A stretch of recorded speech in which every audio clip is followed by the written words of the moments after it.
Hey Matt. So I guess here we're going to talk about the intuition for the first and second order wave equations.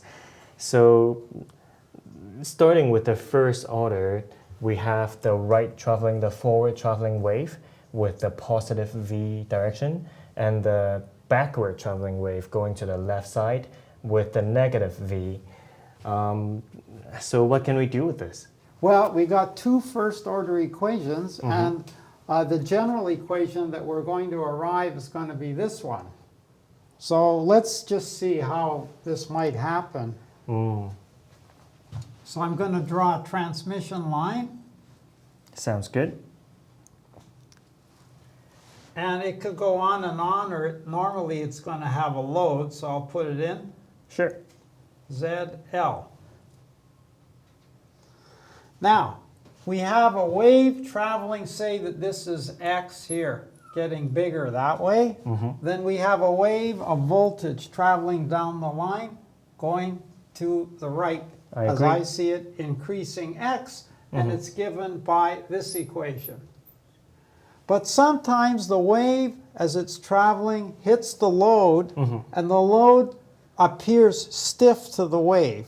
So we get a reflection back. So we get a backwards traveling voltage wave as a result of the forward traveling voltage wave hitting the load. We're going to look at this in more detail later, but we got this one coming down, reflect in certain cases, and then that coming back.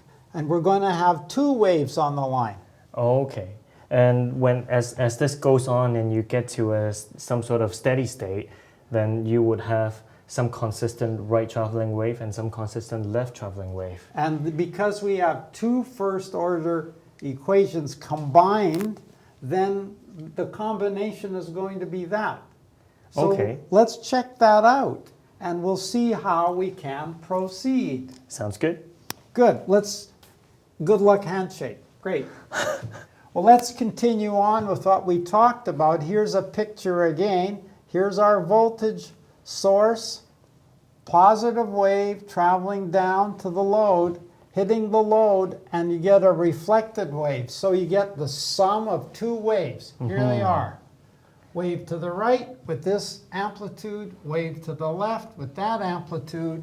And let's see if we substitute into this second order equation. See if our guess is right.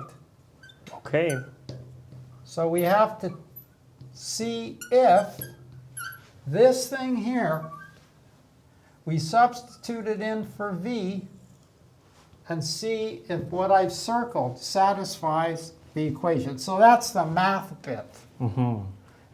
Doesn't look too hard to me. Well, the thing is, wouldn't it be nice if we could get a physical analog of this equation, right? We talked about voltage waves, and I don't want to, put you through or me through hundreds of thousands of volts. So, I don't want to do that either. So maybe we can do a mechanical analog. So watch for our mechanical analog Slinky video. We're going to give it a whirl. Hopefully it works. Looking forward to it.